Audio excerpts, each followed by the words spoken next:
All right, welcome Revolution Books and Carol and David. I'm Sam, I'm an organizer with Refuse Fascism, and I have the privilege of kicking us off each week on our OutNow Wednesday webinars. Today we're going to get into, with the impeachment hearing beginning, while fascists defy the rule of law, now is the time to hit the streets demanding that the whole Trump-Pence regime out now because of their white supremacy, jingoism, sexism, their fascist nature. So you guys are all familiar, but we want to get many more people on tonight. So please share this.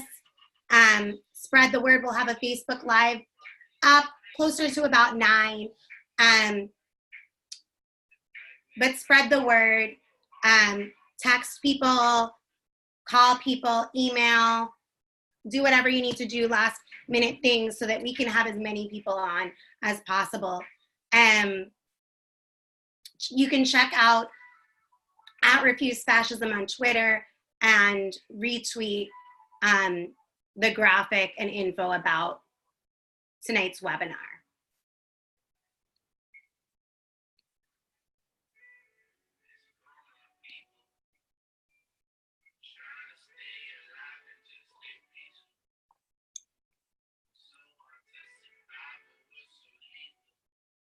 And I think you're all familiar with, but there's a chat box at the bottom.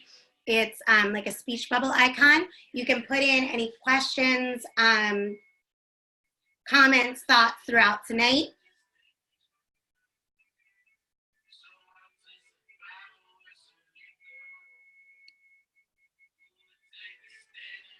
And I also wanted to let folks know, as they're spreading the word about this, we are 97% of our goal for 50,000, our first benchmark. So we are so close. So make sure, as you're inviting people, that you let them know how they can contribute. Hey, Deborah. So again, we're going to get started soon, but not yet. So we have time to bring on more people. This is the OutNow Wednesday webinar. With impeachment hearings beginning while the fascists defy the rule of law, now is the time to hit the streets to demand the whole Trump-Pence regime out now because their white supremacy, jingoism, sexism, their fascist nature. So let's get all those people who actually do care about the kids in cages, the white supremacy, the climate change, the rights of women, LGBTQ rights, all these things that aren't actually being addressed at all by the impeachment hearings, that can only be addressed by people in the streets. Let's get all those people on tonight. You can go to @Refuse Fascism on Twitter, and you'll find a graphic for tonight for you to share.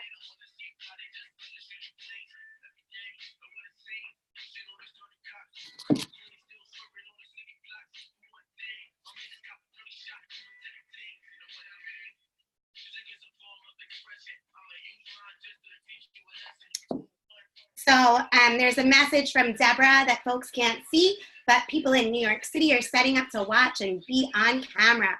Awesome. So I see New York and LA and Cleveland and Chicago. Welcome to those who've come on. This is the OutNow Wednesday webinar. With impeachment hearings beginning while the fascists defy the rule of law, now is the time to hit the streets, demanding that the whole Trump-Pence regime be out now because their white supremacy, jingoism, sexism, their fascist nature. So we got to get many, many people on tonight, all those people who need to be part of leading others to get into the streets this Saturday, November 16th, to demand Trump-Pence out now. So I'm going to ask you to text your friends, your family, text people in your chapter, remind them that in about 15 minutes, tell them 10. In about 10 minutes, we're going to get started. Let them know that they can be joining us via Zoom or Facebook Live in a bit. And let them know how important it is that people be coming together right now in this moment to be charting a path to oust this regime by planting feet in the street. I'm going to ask folks to do a few things besides spreading this. Make sure that you're a follower of us on social media. We're at Refuse Fascism. We are so close to our fundraising goal. Our first benchmark, we are so close to it. We're at 97%. So anything that people throw in right now will make a big difference. I'm gonna, Darlene, so glad to have you. I'm just gonna stop your video for now, okay?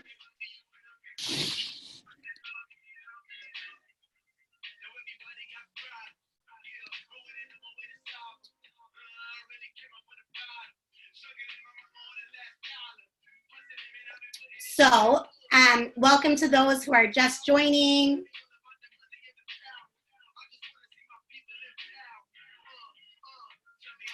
I see Tacoma's here. Let us know where you're coming from by putting in the chat box your city, your town.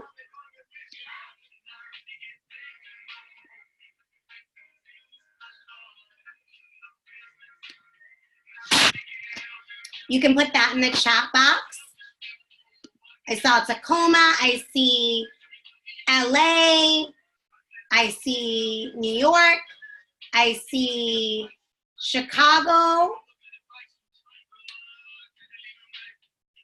And Darlene, I will bring you back on to speak later, okay? So glad you can be with us. Cleveland, yes, Cleveland. So we're gonna get started in just a little bit. Welcome to the OutNow Wednesday webinar. With impeachment, the impeachment hearing starting today, while the fascists defy the rule of law, now is the time to hit the streets, demanding that the whole Trump-Pence regime be out now because of their white supremacy, their jingoism, their sexism, their fascist nature. And whether or not you're concerned about national security interests in Ukraine, the most fundamental interests of humanity are not being aired in these impeachment hearings. The kids in cages, the white supremacy, the climate change, the right to abortion and birth control, LGBTQ rights. This is why we need to be in the streets. Everyone that you know that cares about these things needs to be part of being on this call and charting the path to oust this regime by getting feet in the street this Saturday, November 16th. So while we wait for the panelists and to get started, there's 5 things that I want you to do. One is to spread this. Share this, share the link that you use to get onto Zoom with your friends, your family, your neighbors, your coworkers, anyone who's concerned about the state of the world, what's happening to humanity and the planet. And welcome, Sansara. And the second thing I'm gonna ask you to do is to follow us on social media at Refuse Fascism. And while you're there, you can retweet the tweet from today about the webinar.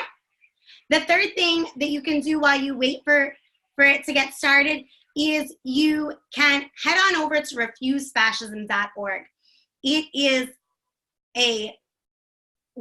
there's a wealth of resources there, really important analysis, and also organizing tools. And one of the things that you can find is where the OutNow protest is happening near you this Saturday. And then the other thing I want to let people know about is the chat box right at the bottom. If you can post in where you're joining us from, what city, what town, that would be great. If you're testing your audio, we cannot hear you.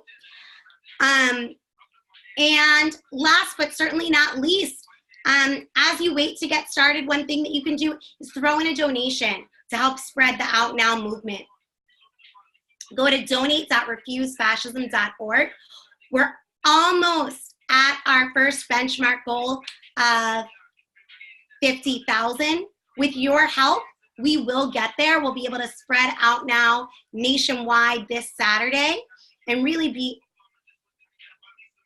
launching a movement that's capable of driving out this regime by spreading the word through taking to the street this Saturday, that there are people in this country who refuse to go along with this fascist consolidation. Guys, your video works fine, it's your sound. So I might turn your video off, yeah. Oh, I see Los Angeles is on. Keep letting us know where you're joining us from.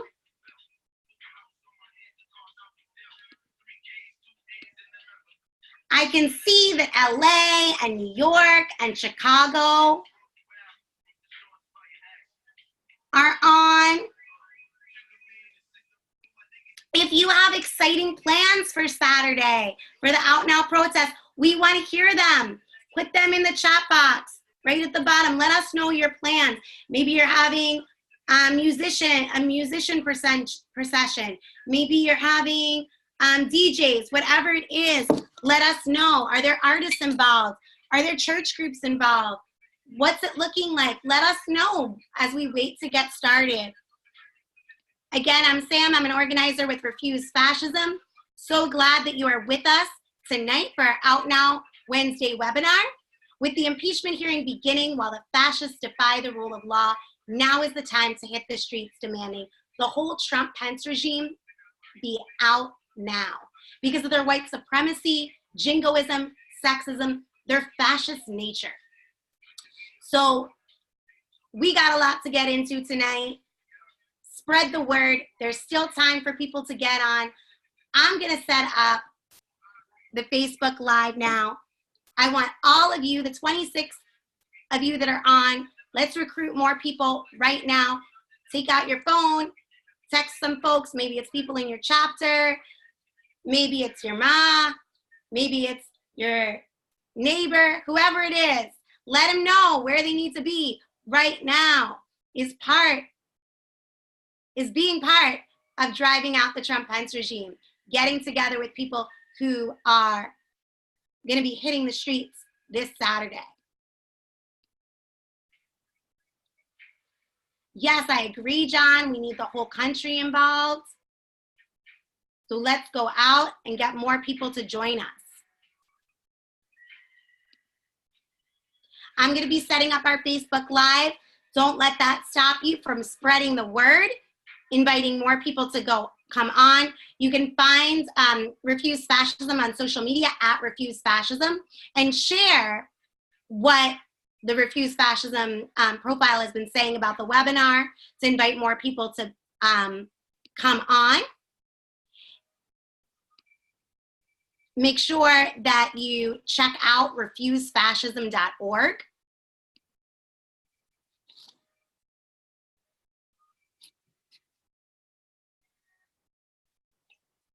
And we're going to get started in a little bit. Continue to post in the chat box. Where are you joining us from? What are your plans for Saturday? What are your questions? What are your ideas for how this grows?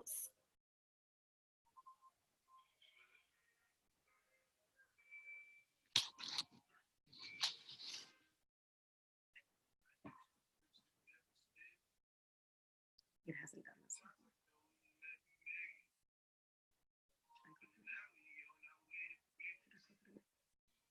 Yeah.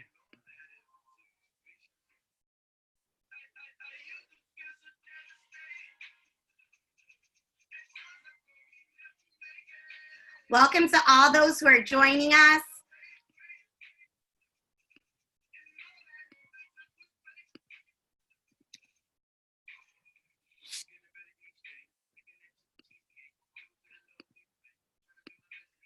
Stop and start it again. Because it doesn't usually take time. It didn't.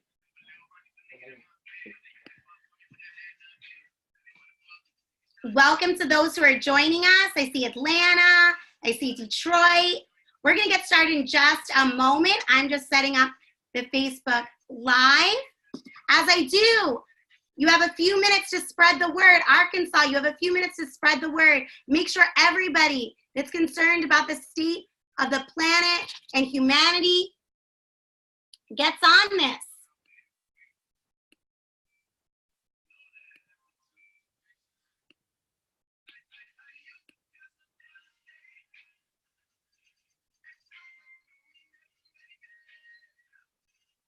All right, there's 50 of us now. Keep recruiting people. There are people who are concerned deeply about migrant children in cages, about white supremacy, about climate change, about the right to abortion and birth control, LGBTQ rights being eviscerated, all these things that are not being touched by the impeachment hearings and are the very reason why we need to be taking to the streets. Let's go get those people.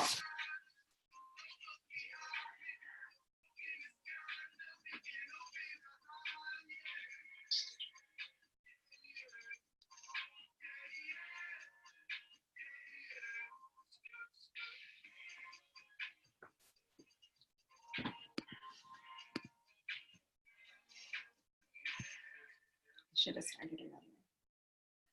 But then people were complaining. It's too much.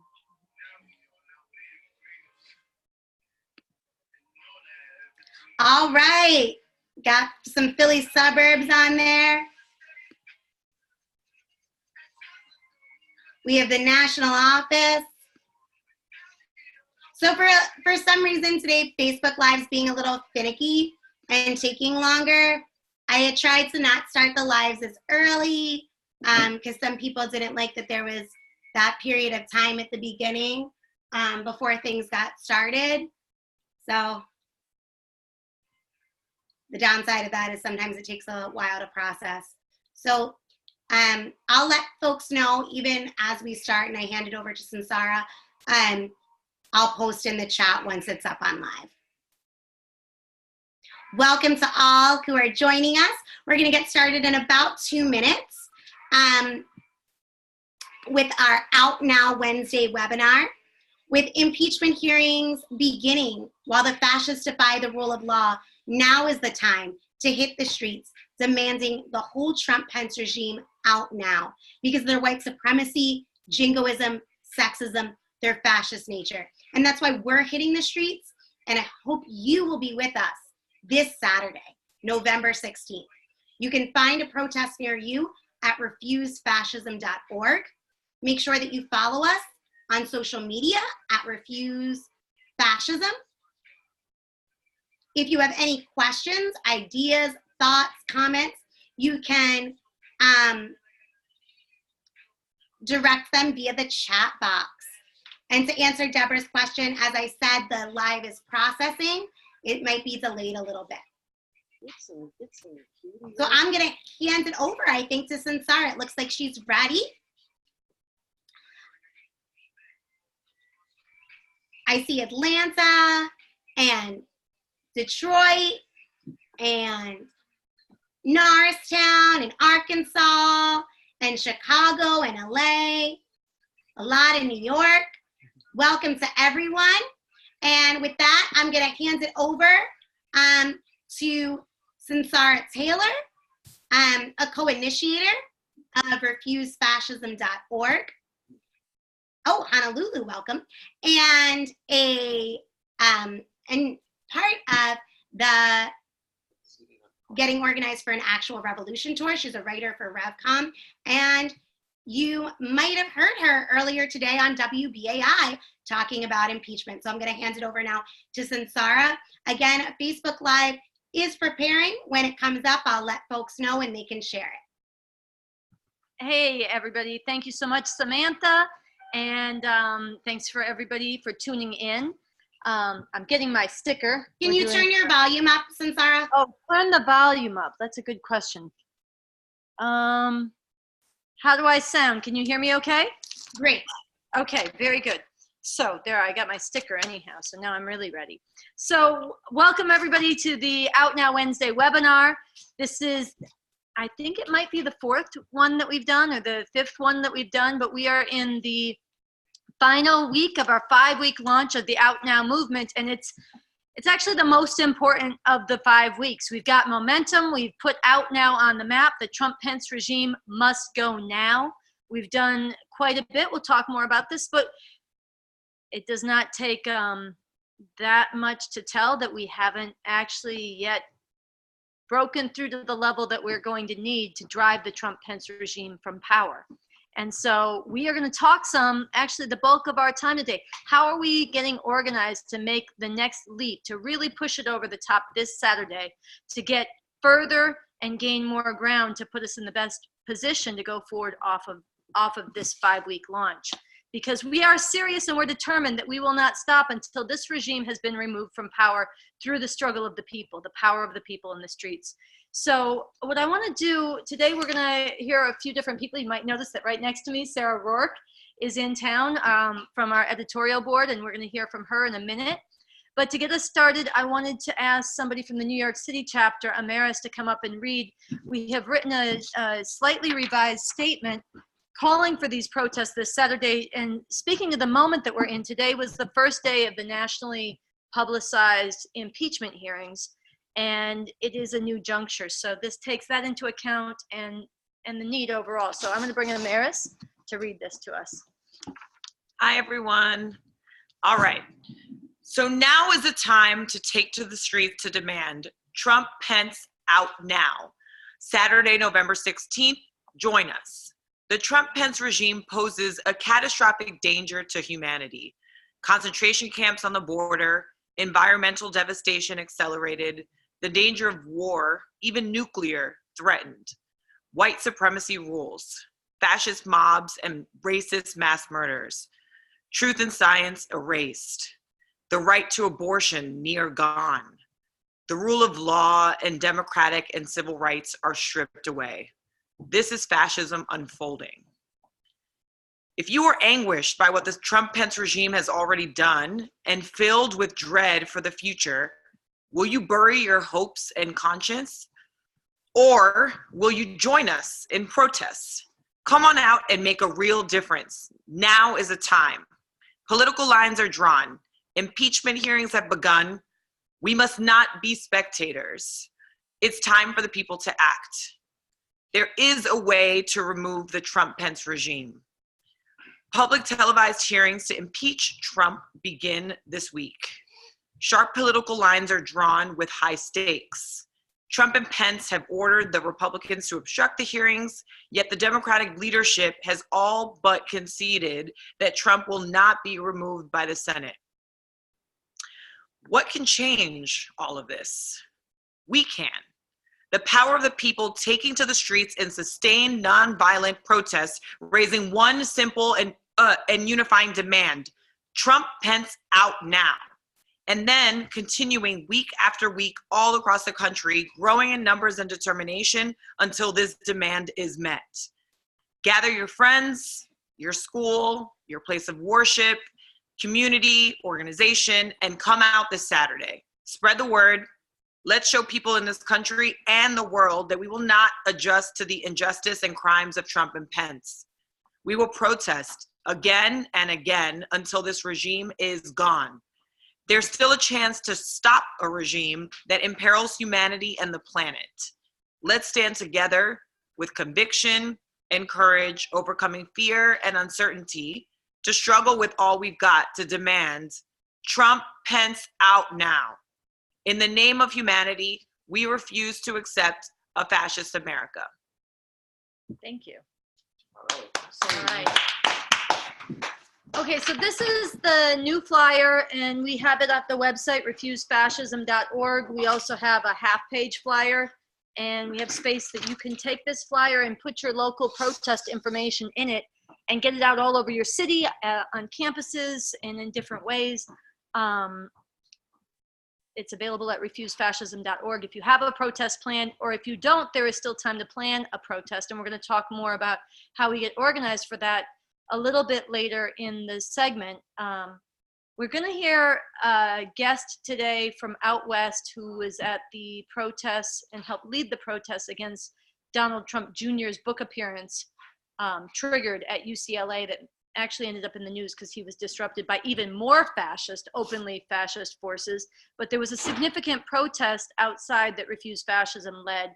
And so Atlas Winfrey is going to come in a few minutes and talk some about that, give a report back, as well as significant walkouts that happen in Los Angeles of high school students against what looks to be a likely termination of the Dreamer program. And this will destroy hundreds of thousands of lives. And it's part of a whole juggernaut against immigrants and Latinos more broadly. So we're going to hear from him about both of those things, and he may have somebody else with him. We'll find out when we get him. But to start us off, I mentioned today is the first day of public impeachment hearings.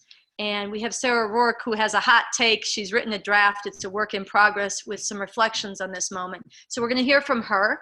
And then we're going to bring Andy Z in, also on our editorial board and a co-founder of Refuse Fascism and a spokesperson for Revolution Books.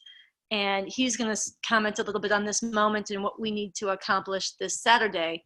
Then we'll go to our guests, and then we'll come back, and the three of us, Sarah, Andy, and myself, will talk about getting organized. And we really do want to, we're saving the time this week to take questions from you, ideas from you, and get that kind of cross-pollination going where we're wrangling together with how to make this next leap. So without any further ado, I want to give it to Sarah here to read her statement.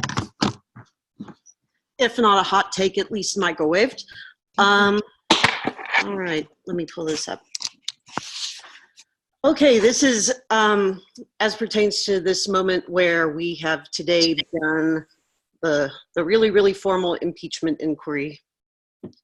So here we go. The beginning of formal impeachment hearings in the House of Representatives today marks a major crossroads in the struggle so many of us have been waging for humanity's future over the last few years. We now confront a moment in which already keen contradictions are sharpened further, lines in the sand are drawn, or more to the point, not drawn. The center visibly ceases to hold, and we as a people are presented with the essential question of the Trump era in its highest stakes form yet. Will we sit by as passive consumers and spectators, content to merely hope that the rapidly crumbling processes of our dying democracy can still muster some check on the fascist regime that is boldly consolidating power in our executive and judicial branches? Or will we assume control of our fates, assume responsibility for the impact a fascist nuclear superpower will have on the rest of the world, and act as one to ensure an end to this nightmare? Do we truly believe everything we've said about the existential threat that these assaults on democracy, human rights, and the earth itself pose? If we do not act on what we know, will it matter what we believe? The further the machinery of our Congress and courts creaks on, the more its frightening inadequacies in addressing the present problem are exposed. Every day, we see more evidence of two cold facts. The institutions so many of us have trusted in have become gravely weakened, and our storied checks and balances are not self-correcting. Nor are our law and our Constitution self-enforcing. If white supremacists, theocrats, and kleptocrats can flout them week after week, month after month without consequence, then they effectively cease to exist. Where a subpoena can be openly ignored, you don't have testimony. Where you don't have testimony, you don't have a robust investigation. Where you don't have a robust investigation, you only have a sham of one. Nobody but a fool could expect justice or resolution to come from a process so thoroughly corrupted. The searing disappointments of the blue wave, the Mueller probe, and all our other saviors du jour should already have taught us this. But right now, national memory is short. The new inquiry is already serving to remind us of the danger in letting ourselves be lulled yet again into complacency and unearned blind trust, even as the hour grows later and later. It reminds us that even the best of our elected representatives only have the strength we put into them, that they fundamentally cannot save a people who will not save themselves, and that this reckless and lawless regime will grind forward with its cruel agenda until and if it is actually removed from power. We know this because they have done it repeatedly and in spite of temporary setbacks. They've long since shown us who they are. We should believe them. This is the danger of the moment we presently confront, but there is real promise in it as well. We still have the right and the power to act on everything we've learned and everything we're witnessing. And the day we join together to do that, we become the ones we've been waiting for. We don't have to hang back while a ruling class that is itself confused and fracturing plays their internal struggle out. They're not gladiators, and we're not spectators, and this is not a circus, even if they try their best to make it seem like one, and even if the hearings make for better drama than anything you could stream. We are the third force in this equation, and ultimately the prevailing one, because we're the only force strong enough right now to force the GOP to abandon its idol by making business as usual impossible until our demand is met. Do you want a 2/3 majority to convict? This is the only way it happens. That demand must ring out louder and louder by the week and by the day if we want the formal process underway to come out to something meaningful, if we want a free and fair election, if we want even the chance to address the most urgent problems of our time. This is why all people of conscience should join us now, coming together in broad coalition to amplify this call by order after order of magnitude. Out now. Trump Pence must go. All right. So you don't have to, but is there anything you want to say about, you listened to the hearings today, a little bit at least. You were motivated to write this, any of your process you want to share, and then we'll turn it over to Andy as well. Well, as you guys sitting here at the table know, I'm a pretty mainstream Democrat, and surrounded by those who are not mainstream Democrats. Not at all. Not at all. Neither mainstream nor Democrat. Yes. Yeah. What you're looking at is that broad coalition. What you're looking at is friendships that have been forged in the course of this struggle, in the streets, in nonviolent protest against fascists, in agitation, in talks with other organizations, in online promotion of the cause. This is what it looks like. If I can do this, anybody can do this. If Democrats and the Revolution Club can cooperate to stop fascism, then we all can do this. And if we can't, then we lose. That's the simple truth. No one party or faction can do this alone. We have to find broad coalition. We have to find the foundation of what we agree on. And what the impeachment hearings are going to sharpen is that no matter what our leaders are doing with the formal process, it means nothing if the people are not standing and putting their weight behind it, which is what we must do. We still have that right. We still have that power. We have to exercise it now. Okay, so I'm gonna just scoot the camera down here to Andy. Why don't you share what you are thinking? Well, I think that Sarah, when she talked about Sarah, a little visual aid, that's Sarah. When she talked about bringing a third force onto the stage, that's very important, very important. And we've had, just to let everybody from Refuse Fascism know and others know that it's made a big difference that we've had Sarah in New York. Coco was here, she's on her way back.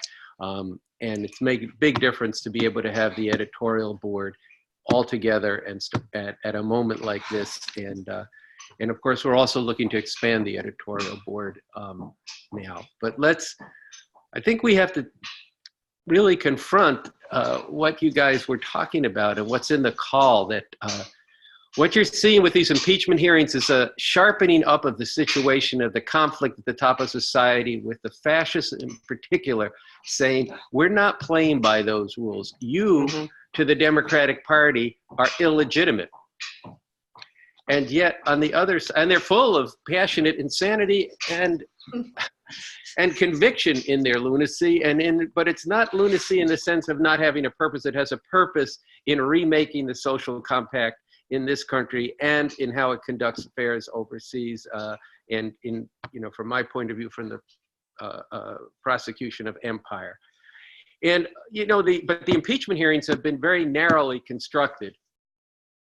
And you don't see that same kind of passion on the Democratic side. And in fact, they've constructed the whole thing narrowly around the questions of national defense and on the electoral process. And from their point of view, these are very legitimate issues.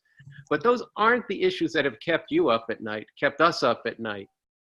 When we think of 70,000 children, and people have been kept in concentration camps, 4,000 children are still in camps right now.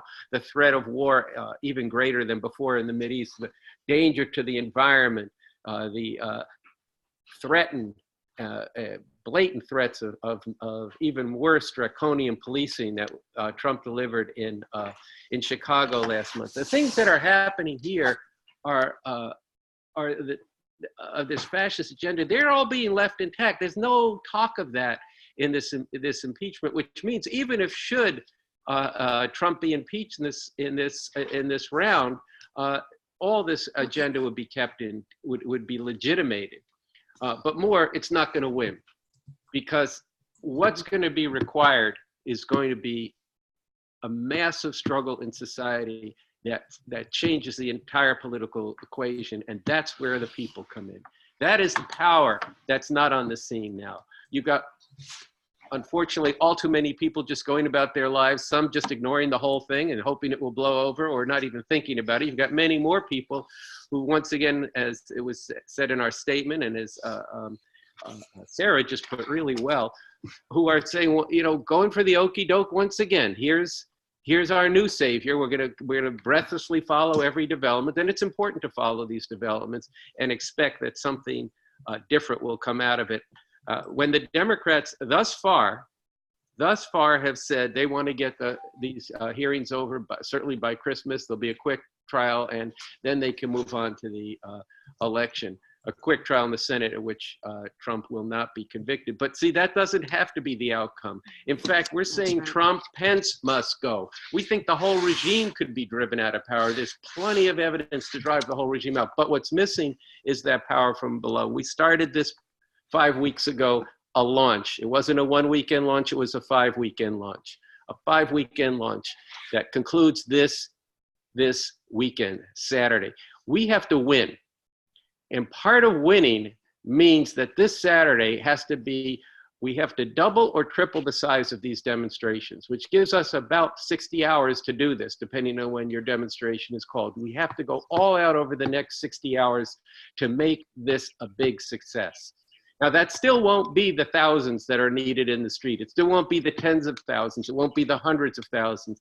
But already in the first 4 weeks, we're seeing different social forces around the country looking to refuse fascism, speaking to refuse fascism. We've had meetings. I've had meetings. People are starting to talk about, okay, these people mean what they say. We got a letter today from a very prominent lawyer on the West Coast saying, I can't come this weekend, but please let me know, because you people are the only ones who are doing it every weekend. And I'll just say this to the refuse fascism people: we know you're exhausted. I hope you're also exhilarated, because we have both of those going here.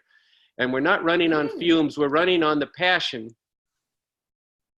that what we're doing is in the interest of humanity, and that if we don't do it, it will be a catastrophe for humanity. So we have to go all out this weekend, and that's what is going to be the main discussion tonight. But I want to say one more thing that's not going to end this weekend.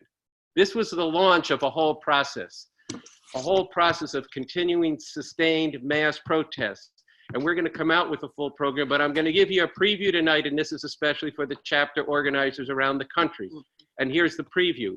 Next weekend, after this weekend, the weekend, and I'm speaking specifically of Sunday, November 24th, we want to have meetings all around the country, meetings about OutNow, called by Refuse Fascism. These are meetings where we're going to talk about, well, what is it that we're facing? Why is this our program? How do we understand the impeachment? We're going to be organizing at this meeting. You should be inviting other groups who are opposed to this regime or opposed to different things that comes. Let them present, invite them to present their programs. Let's have a conversation. Let's actually build this movement to another level. We've shown you can do this every weekend, but we need to involve more people in it. That's what these meetings are for. So to the organizers in the different cities, you need to go get a place for these meetings. And it's got to be a place where as many people come to your protest should come to these meetings. So this is a very important part of our plan. Then, that's Sunday the 24th. It should be in the afternoon. And then comes Thanksgiving weekend. Many people will be going home, but also Thanksgiving weekend, you know, Thanksgiving is a question of whether you are with the Native Americans who were the victims of genocide and had their land stolen from them, or you're out there thanking somebody for having done such a thing. Shopping, shopping, shopping. Yeah, and it's a day of shopping, shopping, shopping. And so we should, I would like to get all the chapters and individuals watching this to come up with some creative ideas, particularly for Black Friday, where we can get out in the streets and really speak to tens of thousands of people and do some creative things, artistic things, determined things that let people know the Trump-Pence regime must be out now. So we want to have, I'm just going to repeat this, all out the next 60 hours to the Saturday protests. Then at those protests, we will announce that we are going to, somehow or the screen just went away, oh, there it came back. We're going to announce these meetings the following week. And I just announced it now, we'll announce it again at these protests on the 24th, Sunday the 24th. And then the next weekend, Friday or Saturday, and Black Friday is on Friday, the big shopping day. Shopping you drop. We're going to actually try to flip the script on that to say out now.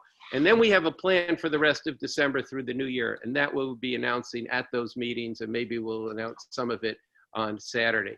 So those are the things I wanted to say, but you do have to be serious about winning. Oh. Strange things happen. There's a musical accompaniment now. It's kind of like the Academy Awards when it's time to get on the stage. Hey, Coco, I think you're. I think Samantha needs to mute. Wait, let me call you right back. Good idea. Good idea. Good idea. By the way, hi, Coco. This is ready. Oh, shoot. Was I not muted?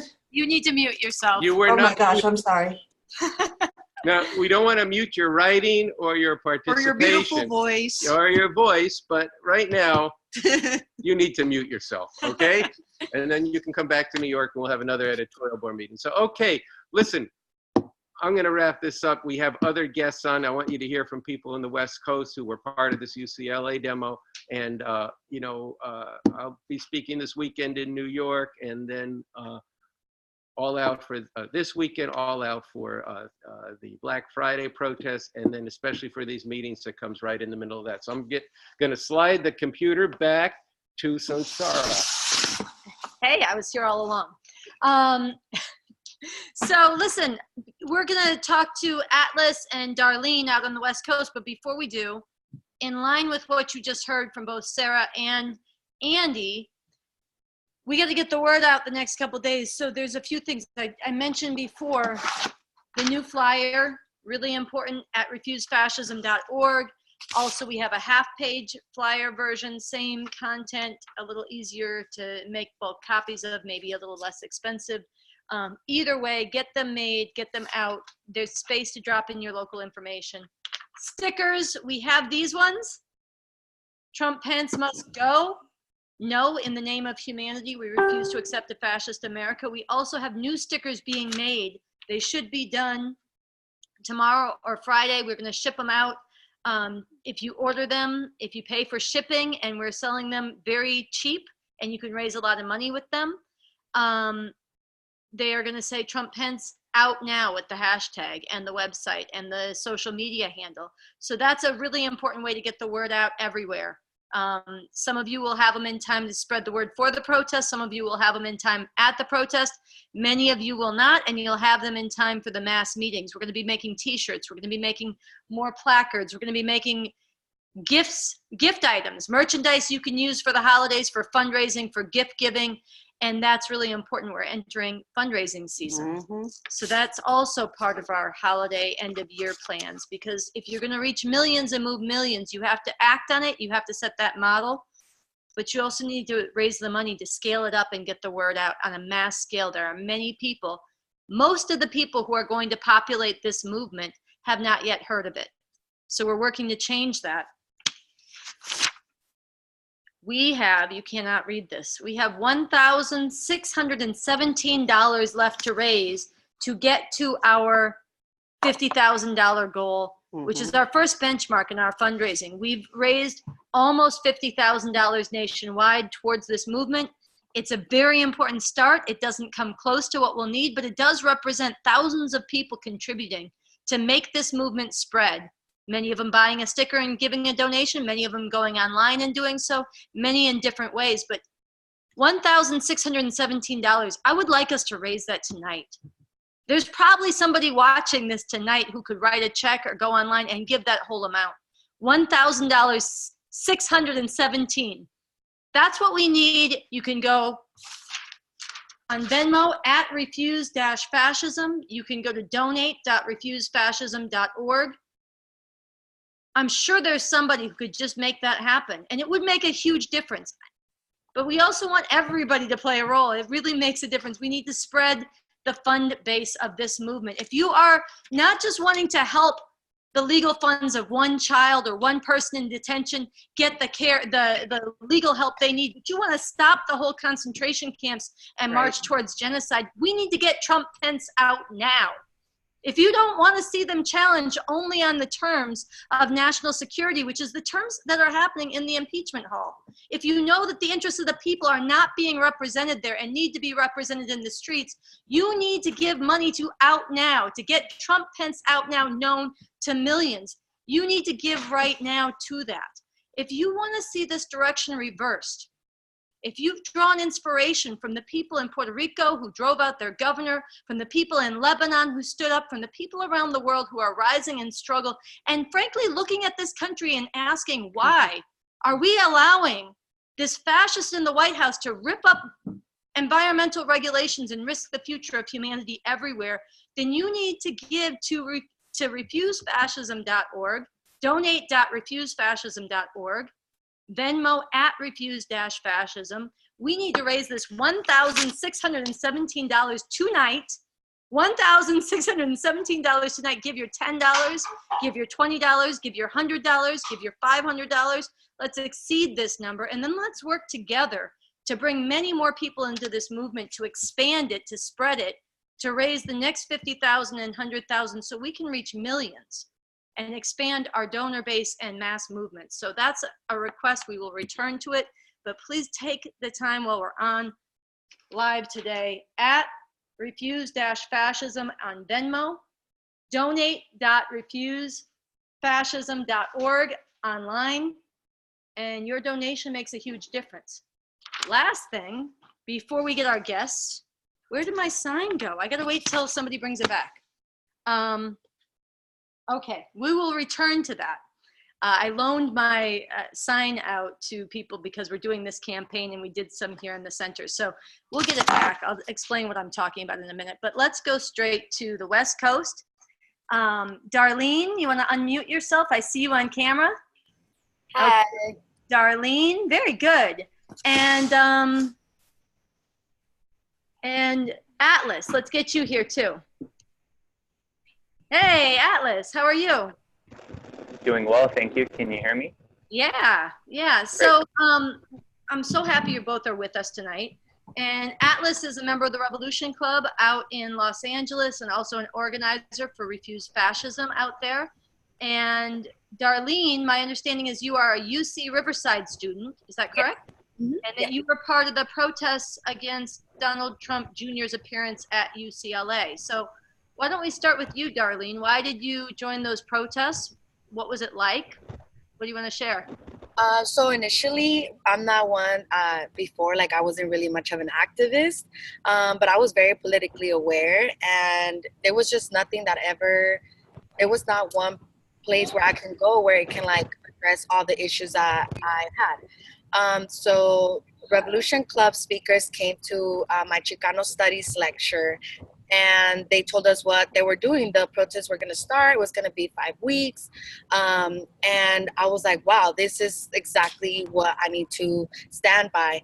And I kept in touch with them. I started going to the protests, and the reason why is because it was just something that I was just very tired of not voicing my opinion, of just sitting here and not doing anything about it. And I had all this energy built up, and I was like, I need to direct it somewhere that I can, that I can be part of something bigger, and the Revolution Club and Refuse Fascism has definitely given me that platform to express myself, to call out other students, and to just voice my opinion on why it's so important to take part of this bigger nationwide movement. Do you want to share a little bit about what it was like out at the Donald Trump Jr. speech? Yeah. So it was. I was actually, very surprised not to see many more students there.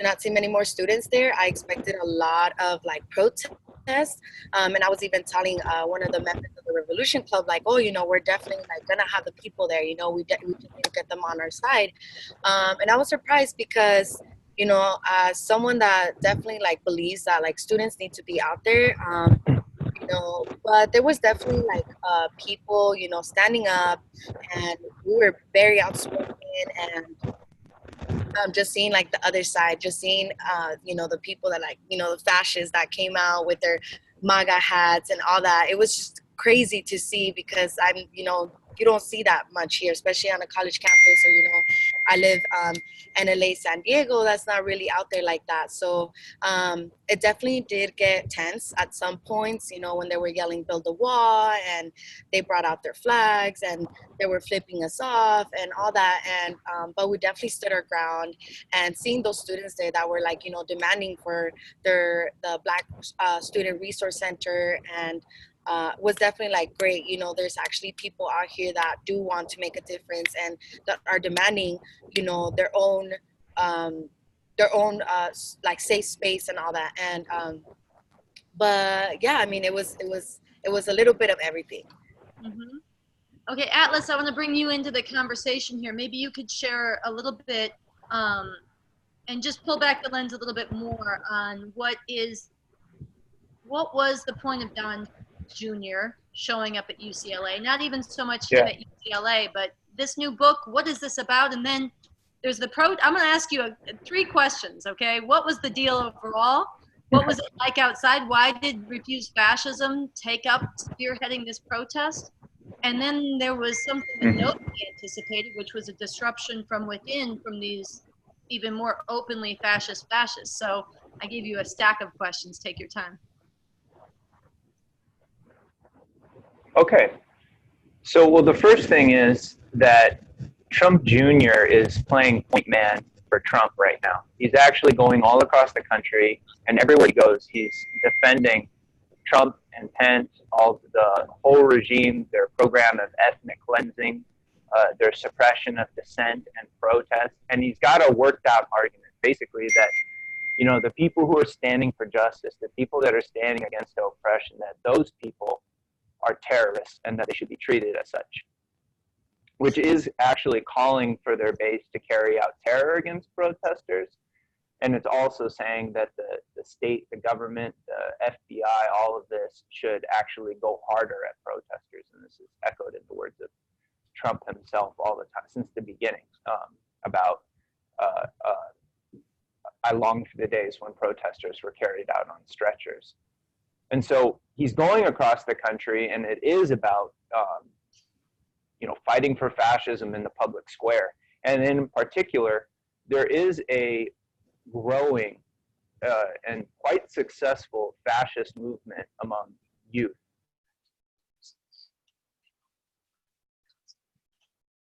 Uh-oh, we lost you for a second, Atlas. Okay. Can you hear us? Yeah, I can hear you. Okay, go on. So, one aspect was what is going out and defending Trump and fighting for the program in the public square. And the other part of it is actually cohering and leading a fascist youth movement, which there is actually, it's quite a successful national movement that they're organizing. And so that's what they were there to do. And this is the equivalent of UCLA actually holding a Klan rally, but worse, on the UCLA campus, allowing this to happen. And hundreds of fascists waving white power signs and frothing at the mouth came to UCLA. And outside there was actually a demonstration, and it was just for a second to step back. This is actually really unusual and unprecedented that there was a protest of this. The last time that students at UCLA protested was in May of 2017. And it was so there has been a lot of just, trying to keep your head down in your books and not think about what's going on, and hopefully the people in power will take care of it. But this was something different. Mostly people actually came as individuals or with their friends, sometimes with just their roommate. Mostly people didn't come in an organized group. There were those people, and everybody who did come expressed an internal struggle over going or not going. Some people, made a split decision at the last minute. But people felt compelled to act. They felt, one, it was outrageous that this was being allowed to happen on their campus. People actually did have some sense of how dangerous it was. And so you had this lively atmosphere. There was drums beating. There was about, 100 people out there all together. There were student groups, people had whistles and were blowing the whistles. People spoke, many people for whom it was their first protest got up there and spoke very compellingly to why they were there. People talked about, their families, being undocumented and always being afraid to go out, because they don't know if they're going to come home with their family. People spoke to the outrageousness of the attacking LGBT people, the open white supremacy, all of this, different aspects of this. And people took up, the Trump-Pence regime must go slogans, the OutNow slogans. People chanted humanity first, the planet first, and different people brought their programs into it. Like Darlene was saying, like the African Student Union brought in their demand for a Black Student Resource Center. And, we united with that demand, and we posed struggle with them about, for all people who want to see progressive things and win progressive demands, this regime represents a threat to all of that. If we don't confront and deal with this fascism, there will be no advance for any struggle, for any positive demand, for justice or for equality or whatever you're fighting for.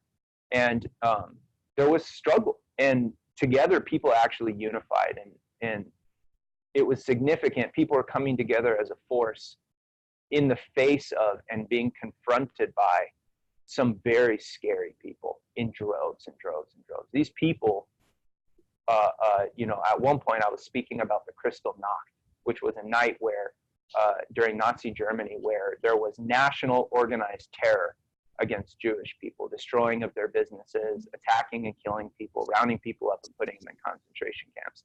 And these Trump supporters actually cheered it. They cheered the Kristallnacht. Just think for a second about what that means and how far things are, that there's people on a supposedly progressive campus that are cheering on the Kristallnacht. And all the way throughout the whole rally, there was competing slogans. We're saying humanity first. They're saying America first. We're saying fuck your borders. They're saying build the wall. So people got cohered in the process of coming up against this force. But then there was another way that people were being cohered. A lot of what people were speaking to in the rally was frustration with those who say that they hate these things but aren't acting. The people that let me interject for just a minute, Atlas, with two things. I know I asked you a stack of questions, so you were very diligently answering the whole stack in a row, and I appreciate that. Okay. That's on me, and I appreciate that. I want to interject that we have gotten a $40 donation in the studio audience towards the $1,617 that we need to raise tonight towards the $50,000 goal. And I want to say thank you to Christian here in the house. I know that I see at least a $10 donation somebody just made note of in the comments, but I think that we have to take this and now we have to get some momentum going. And I want to ask everybody watching to match the $40 donation from Christian, to match the $10 donation from somebody anonymous. On Facebook, you can go, I want to give you again, it's donate.refusefascism.org, or on Venmo, it's @refuse-fascism. And along with the $40 donation, Christian brought the sign back so I could show you this. This is a social media campaign. It's part of how we're going to get the word out about these Saturday Mondays. That's your, Atlas, can you unplug your headphones for a minute and let's see if that changes. There's a huge crinkle in background noise. No, from the computer maybe. We may lose you, but okay, it's not noisy now. Thank you. But this here, we want people to print or draw this with magic marker. Take your picture, write your reason, post it on Instagram, post it on Facebook, post it on Twitter. Why you say Trump, Pence out now, and why you are going to be at the protest this Saturday. This is part of doubling and tripling our numbers and calling everybody to come out and join us. So put it on your own social media, all your platforms, challenge your friends and everybody you know to join you. Say where your protest is being held and spread it.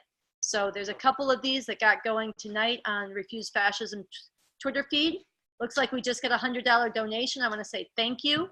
We now need $1,562 to go to meet this goal tonight.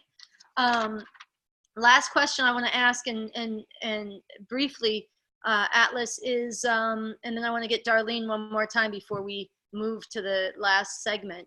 What about this disruption? For a minute, everybody was laughing because inside the hall, Donald Trump Jr. was actually shouted down, driven off the stage, and did not hold a quick Q&A. And I think, probably a lot of people haven't heard about this at all, but to the degree that people have heard, a lot of it was kind of smugly laughed at, like, haha, he got shut down. But I think you might contest that. Yeah, actually, in the media, this broke through in the national media, and the story first started focusing actually on the demonstration that was outside, but through the night and into the morning, actually, the story became much more about the disruption inside. Now, there's a lot of divisions among these fascists who have different ideas about how to pursue the fascist program. And basically the main differences that they have over how open to be with the white supremacy and the ethnic cleansing. And so there was someone in the crowd and forces who are associated with a political fascist leader named Nick Fuentes. And they heckled Trump Jr. and they wanted him to open up a Q&A because they wanted to ask, basically questions about and make demands that the regime not only ethnically cleanse on the basis of legal and illegal immigrants, but ethnically cleanse all non-white immigrants and people from the country, regardless of immigration status. And this is extremely dangerous. And this is a pull within the fascist youth movement that is contending for leadership over this movement. These are people that really feel like they have to make Trump go full out. They feel that, yeah. I was just going to say, I think this is part of what's been unleashed, called forward, galvanized, and given backing and steam by this regime being in power. And I think it does point to the quote from the poet Yeats, which Andy continually brings into our conversations, and Sarah can actually recite the poem it's from, I learned the other day. But the worst are filled with passionate intensity, and the best lack all conviction. And it is a very serious sign of the times, and it should be a wake-up call to everybody throughout society, but including in a sharp way students, that this fascist, Donald Trump Jr., came to the campus and was shut down and heckled by people who wanted to be even more openly fascist, even who actually want to form a white ethno state, as they call it. So, and And it's very important that Refuse Fascism spearheaded the protest. It's very important you guys were out there, Darlene, that you were out there. But there needs to be much more. And so it's very significant who was there, but there needs to be much more. And I guess, Darlene, I'd like to ask you as sort of our final comment. You can comment on anything else you want to reflect on, but also, what would you say to other people, your peers, or people who are maybe from the older generations who are not out in the streets with us? And what would be your challenge to them? And what would be also maybe an invitation? Because what's it felt like for you to actually get out in the streets and stop being on the sidelines? I think definitely the conversation needs to be about the fact that it is okay to be outspoken about your beliefs. And you know, I was speaking to an activist who came on campus, and I'm telling her, you know, that I'm being politically involved, and you know, we don't have enough support from students. And she just kind of looks at me and she's like, what do you mean? It was students who led the civil rights movement. It was students who led the gay rights movement. It was students that were leading the anti-Vietnam War. And I'm just like, that was maybe back then, but I'm like, that's not the case anymore. You know, we're so we hide behind our screens, and we just want to tweet, and we want to, you know, voice our voice. We want to voice just behind screens. And I guess my challenge is to students is to stop making excuses. We are all, you know, we all have midterms, we all have something to do on the weekends, we all have jobs, but it's important that, you know, that we see what it's the reality. There's kids in concentration camps. They're ripping away women's abortion rights.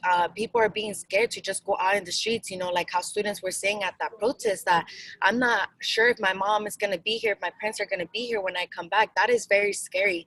And even though it doesn't impact you directly, it's impacting your friends, it is impacting your family, it is impacting somebody who is around you. And that is why we need to be out here, you know, because even if, you know, we were seeing like, it was just, you know, those two worlds that were being presented at the protest. You know, we see these white privilege, and then we see, you know, these people, these students of color that are protesting for, you know, just basic rights. And it's so scary to see that even to this day. Like that lady said, you know, she at the protest, she said, I graduated from UCLA in 1963, and I can't believe that we're here right now. I would just like to say that, you know, when, you know, as students, you know, we hear about these things, we take race and ethnic studies classes, and, you know, we get angry and we're like, how can this be happening here? And how did we let this happen? And I wouldn't let this happen on my watch. Well, this is history in the making. There is a growing movement right now, Trump, Pence, out now, because it was before with Hitler, the Holocaust was going on. It's happening now with Trump. You know, what more do we need to see? What more needs to happen for us to stop you know, staying in our homes, you know? And you know, one last thing I would like to say is that we shouldn't be afraid. You know, we should look to others who can, you know, guide us in the right direction. You know, if you want to be politically involved, you have to first, you know, not even you have to first, but if you want to be politically involved, we're not asking much of you. We're not, you know, if you can't donate, if you can't do this, we're just asking that you be at these protests and you hold a sign. You don't have to talk to anybody. You don't have to do any interviews. You don't have to do any of that, you know, but definitely just be more politically aware and be more politically active, you know, as students, you know, at UCLA, Cal States and all that. We are in the front lines. We need to be in the front lines of these growing movements. And like, you know, how you guys were saying about the Holocaust and all that, I want to end, I do have to go, but I would like to end on a poem that it was about the Holocaust in the moment. I don't have the author in mind right now, but it says, first they came for the communists and I did not speak out because I was not a communist. Then they came for the socialists and I did not speak out because I was not a socialist. Then they came for the trade unionists and I did not speak out because I was not a trade unionist. Then they came for the Jews and I did not speak out because I was not a Jew. And then they came for me and there was no one left to speak out for me. I think if we take it in the context of what's going on now, people are saying build a wall and all of this, but we don't realize that this is going to affect everybody. You know, if you, like you say, they're building a white state, if a white nation, if you are not part of that, you are going to be taken out. And that is why it involves everybody to come out and protest and stay in the streets and demand that Trump Pence be out now. Thank you. Yeah.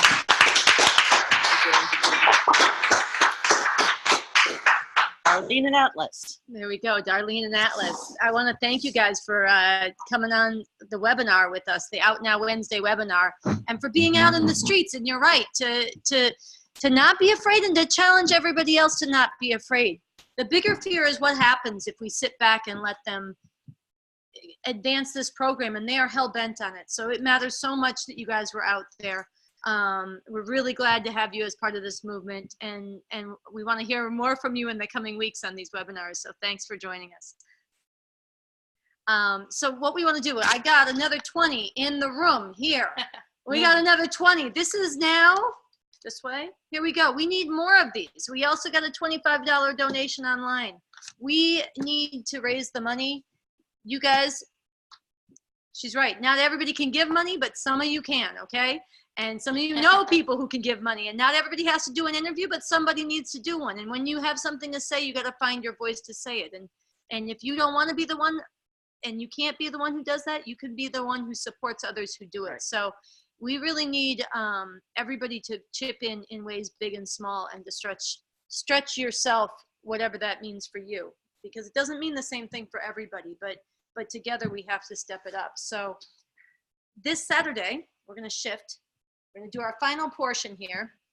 This Saturday, I'm going to keep reminding you and asking you to donate as we do our final portion. And I'm going to keep reminding you about this. You can make one yourself. We're going to post this little PDF on our website. We'll send it out so you can use it if that's easier for you, or you could just write it down and make your own selfie video statement or picture and put it on your social media saying why you're coming out. You could also, if you gave a donation, put out on your social media that you donated and give the links and ask your friends to do the same. Venmo at refuse-fascism. Venmo is at refuse-fascism, and the website is donate.refusefascism.org. And I'm seeing in the notes that we got a $3,500 matching challenge coming. We will have the details tomorrow. So this is going to be a big boost, but I don't think that goes into effect. Oh, wow. This is a donation somebody's making right now. They said, don't use my name, so I won't, but thank you.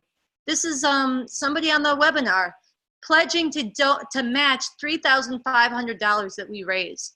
So listen up, y'all. We got to raise that money. We really need this. Thank you so much.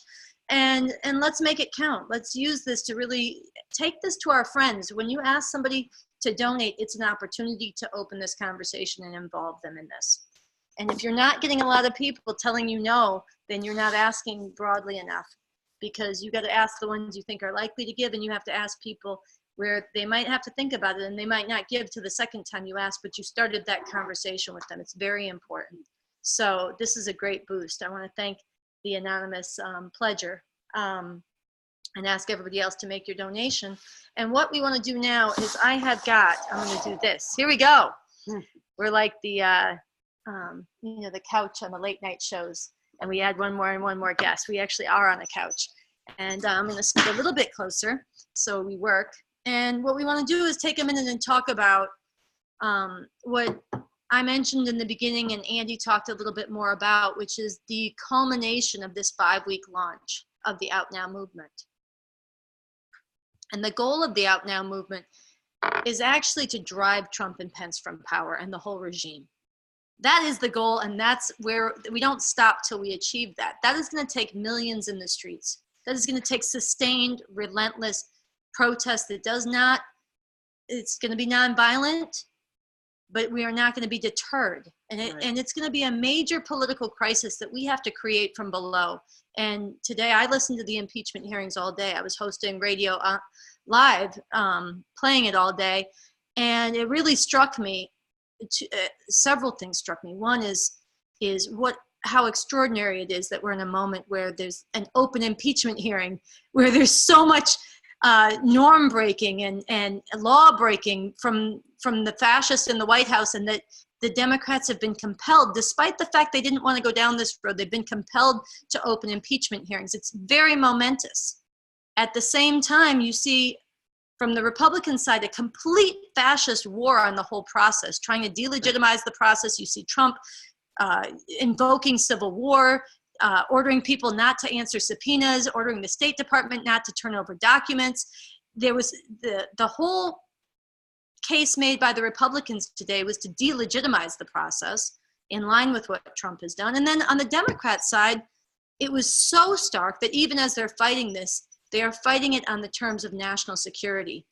And all the interests, all the things, as Andy was saying, that keep millions of people up at night, the children separated at the border, the environment being destroyed, women losing their reproductive rights, going to be forced to have children against their will, LGBTQ people being criminalized, once again losing rights, the open white supremacy, the mass shootings of Latinos, all of this is completely erased and eclipsed and not mentioned. It's not being challenged through these impeachment hearings. So if there is not a force from below, Right.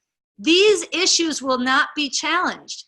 And if people are spectators in this moment, it is enormously dangerous.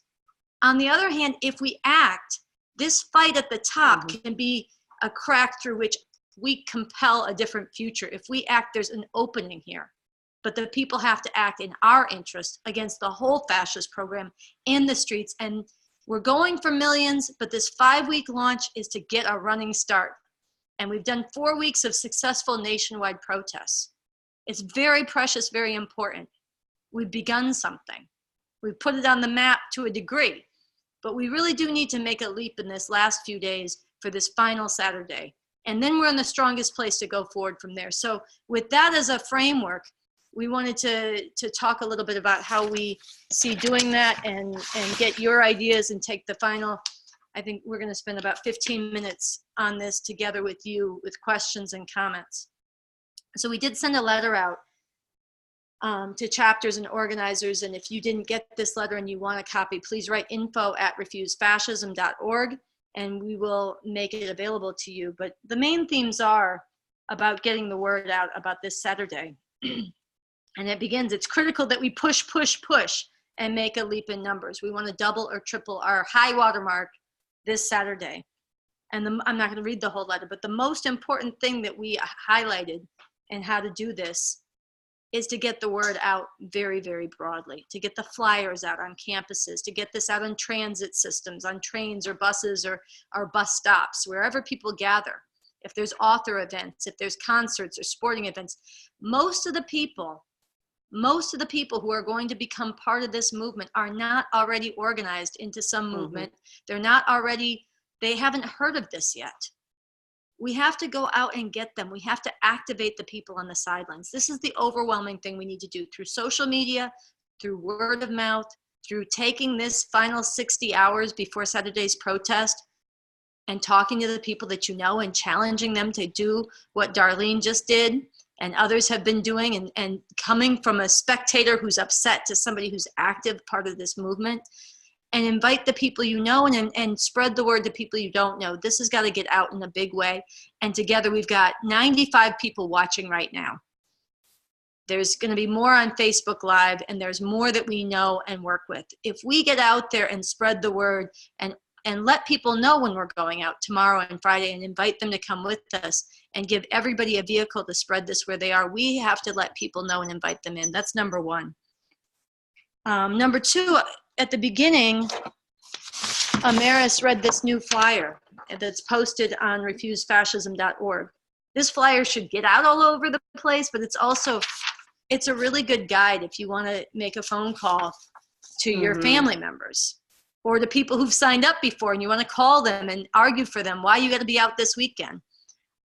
It's a good guide if you want to call your old professor or your old coworkers or people that you want to talk to and invite them and you need the argumentation. It's a really good guide to use. So use the new flyer. The third thing is if you have outings planned, please invite people and let them know that they could be part of it. We've heard this all over, and I know there's only 60 hours left, so there's not a lot of time to build in plans that other people can be involved in, but set them tonight and let people know. We had a volunteer here in New York doing phone banking. And she said, man, we gotta have 30 volunteers in here. And ironically, or not ironically, it's misuse of the word, there's been over 30 people who have volunteered online to be part of working in New York. Not all of them have the same schedule, but we have to build in plans where they can come in together, and actually the people who are presenting themselves to this movement can go out and spread the word with people who have more experience. And a lot of people don't want to do it alone the first time. And so you have to set your plans and let people know how to be part of them. And the last thing in this getting the word out, and then I'm going to share the platform here. There's a few other points in the letter, but the last thing on the getting the word out is that we make the point that we should go to other organizations and other figures in movements of opposition or other religious forces, people who are organizers and leaders of different sections of people or professional networks too. But we have to principally get out very broadly to the people who are unaffiliated, but we should invite and we should have greater breadth of organizational representation at these protests. But we should also not waste our time on people who have proven that they're stuck in a rut or hostile towards refuse fascism, or we've gone to them 40 times before. We shouldn't waste our time on things like that. So we just get a $250 donation online. Thank you to S. S, we appreciate you. So I think this is some of what we need to do in these final hours, but I that's kind of a little bit of a list, and maybe we could make it more of a process and talk a little bit about how we see that, and also get questions and comments from people. I encourage you, we're looking at them as they come in. So what do you guys think? You have anything to say about this final run up? Why don't we see what the questions are about it, and then we can fill in any blanks that we need, or you want to take it? Well, we should wait for if questions come in, but Well, there's something in the Q&A. Oh, let me look all here. right. We got. Oh, No. that's an old question. Oh well. Okay. Okay. So go ahead, Andy.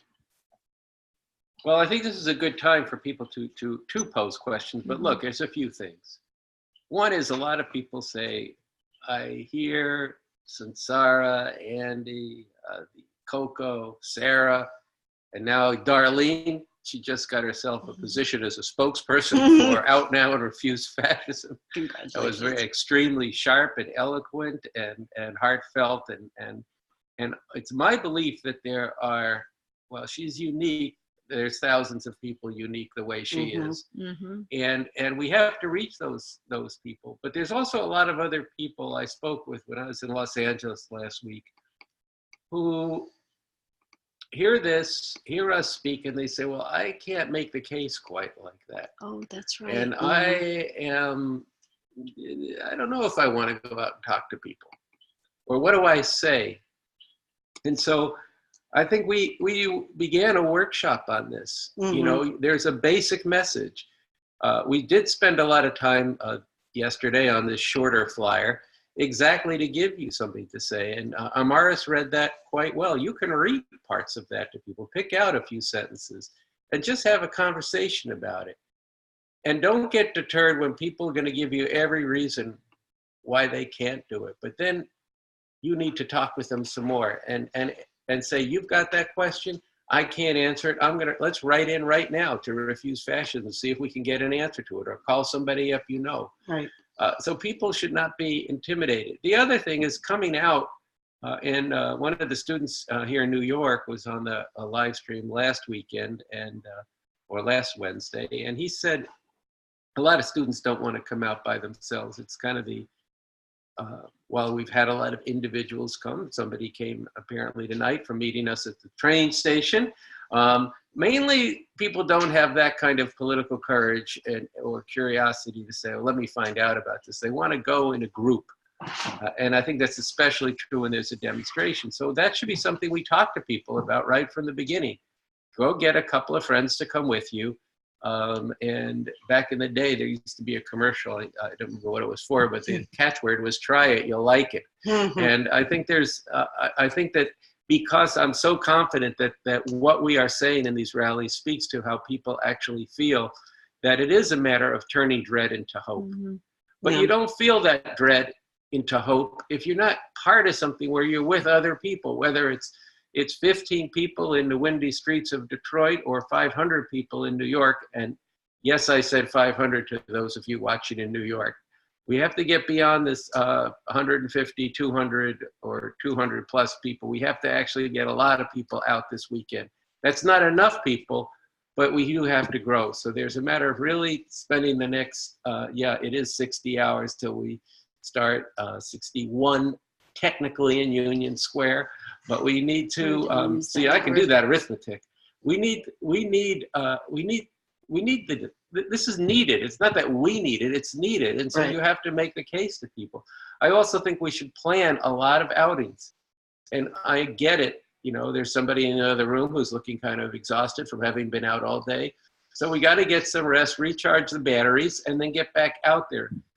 Because if you think you're tired now, you're going to, let me tell you, except for a certain section of society, you're going to be very tired under fascism. And we're not there yet. But, you know, for different reasons, I've read a lot of novels or several novels about what life was like there, not just in the camps, but even in society as a whole. And it may start out pretty for some people, but it doesn't end pretty for anybody. Right. So and especially because that stain is already on too many of you. I don't necessarily the people watching this, but too many people in this country have a stain because they haven't looked at the situation, or when they've looked at it and seen it, they've averted their eyes. And if you avert your eyes from what's going on, you're going to find yourself accommodating to great horrors and being complicit in them. And at a certain point, when push comes to shove, you'll collaborate with it. And that's not a place that anybody should be. And it's the cost to humanity is enormous. So I think we have to, one, help people walk through with people, how you talk to people, talk to others. Two, encourage people to bring their friends to go out there with groups of people. Actually organize some things where people want to go and go with them. Some people would like to go out to their neighborhood. Some people, that's exactly where they don't want to go. So have them come to a different neighborhood. Learn to cross the tracks. If you're coming from the hood, come do some work in a middle class area, and vice versa. We should do all those kinds of things. And this is how we're going to build a movement. And yes, we should struggle with progressive religious organizations, Right. Legal organizations, people who are fighting around different fronts of struggle. They can bring their own demands, their own signs. They can speak at their rally, invite people to speak at their rally. If people agree with the demand that Trump and Pence must go, they can disagree with a whole lot of other stuff. But we got to unite around this now. So I think all these are things that we really have to bust a move now. I think some people should take off work the next 2 days, to tell you the truth. Call in sick, get the flu, get the fascism flu, okay? And The anti-fascism the flu. anti-fascism flu, right? So you get out there and organize some people. That's, I just, You know, do we get some questions? Go ahead, Sarah. Oh, well, just Andy reminded me of one of the most significant points, which is the "we're already there" point. You know, people are afraid, but how much more afraid will you be under fascism? Things are difficult, but how much more difficult will they be under fascism? You know, and then the great order versus justice question. There are many people who understandably are terrified of chaos, possible chaos, arising from political struggle. But here's the problem. The fascists, there's already been a revolution, and the fascists are the ones making it. And so far they are making it successfully. So chaos is already here. We didn't invite it. It was brought to us, and what is left for us to choose is what we do with it. The other big point I would like to make is, you know, this is going to require challenging people about what they believe themselves to be. I mean, I know I'm supposed to be drawing a comic. I'm not supposed to be doing any of this. But you know, there come times when ordinary people have to stand up and find something in them that is extraordinary. And, you know, there are lots of historical models you can look to. There are people, you know, who are your heroes that you can look to. And we can also look, as a writer, artist, you know, if you've ever wondered what you would have done, would you have been in Dumbledore's army? It's time. It's time. This is it. You know, would you have been in the rebellion against the empire? It's time. You know, these are stories that we keep with us for a reason. And they're stories about people discovering inside themselves things they didn't know they had until they looked. That's difficult, but you can bring people in. You can set an example that inspires them. You can bring them in, and then they can go on to pass that inspiration to others. And let me just put it this way. A lot of the people who are in this movement now came to it through chance meetings, came across a protest, talked to a friend. You know, you never know when a small action that you take is going to make a huge difference. Not everything we do is going to be the thing. We have to keep acting. We have to keep taking every opportunity we can. And I promise, if we do that, then these moments will find us, where we find that person who winds up becoming our biggest fundraiser, or who winds up becoming a new city organizer and making a new chapter out in some red county somewhere. You know, this is the kind of thing that can happen and does happen. And this will give us strength as we continue. We don't have to just run on fumes. The more people we bring in, the more energy there will be, and it will become its own self-sustaining thing. That's what we need. Okay, so I am going to, I was going to make one comment and share a couple things that have been, I can't resist. Somebody's clever enough to write. We talked about calling in sick, which was a very serious suggestion Andy was making, that people do take time off in the next couple of days to push the momentum of what we've begun, which is very significant and very precious. Putting out now, Trump, Pence out now, and the people ourselves, the people are the force that can stop this fascist America.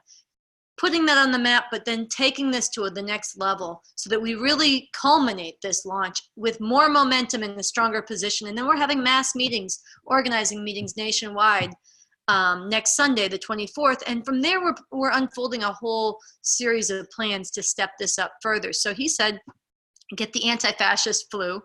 And we do have a comment from somebody in Chicago who says that driving out the Trump-Pence regime would be the best vaccine for the anti-fascism flu. So it would be worth it, because you might eradicate the flu overall if we can get this momentum going. It'll get us on that track. I did want to mention also that you know, people in Seattle are writing and saying that they are trying to make their protest be a real step forward in culmination, and their message is to everybody who's ever come out before, come out now. And if you've never come out before, come out now. I'm paraphrasing, but I think it's really important. If you've never been in the protest, a lot of people who have shown up here in New York have said, man, I've been thinking I need to do something for a couple of years, and this became the moment. So we should tell them, if you've ever felt this, this is the moment. And if you've ever come out before, this is the moment. This is the moment for us to do this. The last thing I wanted to say is Andy mentioned the student from last week, Tony, and how he went up to groups of students because he noticed that a lot of students didn't want to come to a protest by themselves. And I did notice, because somebody else that I went to DC with took this advice and was approaching groups of people to talk to them about the coming out to the protest. And one of the things, besides breaking down people's sense of isolation, is people actually are forced to be morally responsible to the people they know. Right. And actually you saw a dynamic develop where with some of these people, they all have a, I hate what's happening, a woke sensibility. And then they were forced to either put up or reveal that they weren't with that in front of people who they feel morally and socially responsible to. And even it strengthened them, and also it polarized them. And some people say, no, I'm not with that, and that makes other people look at am I like that friend who pretends they care but doesn't really, or am I not like that? You get a different dynamic going. And the other thing that you get is you get a lot richer response. And I do think we need to learn more. We need to get the word out. We need to bring everybody to these protests, put up or wake up. Thank you, Peter. Everybody to these protests who we can on Saturday to make this advance. We also need to learn more and about what is motivating those who come and what is holding those back who are not coming. And when you talk to clusters of people and they are arguing with each other, if you can get that going, you can share with us nationally and we can get a richer process going, and how we make that argument more fully on the social media, on our website with the articles, on these webinars, and then with leaflets and materials that we take back out. So I think we're getting to the time where we should wrap this up. If Just there's one anything, more comment here. Three quick things. One, social media. Yeah. I'm not going to say more. Those of you who know how to do it know what I'm talking about. This But is not all of it, but this is a way to yeah. reach.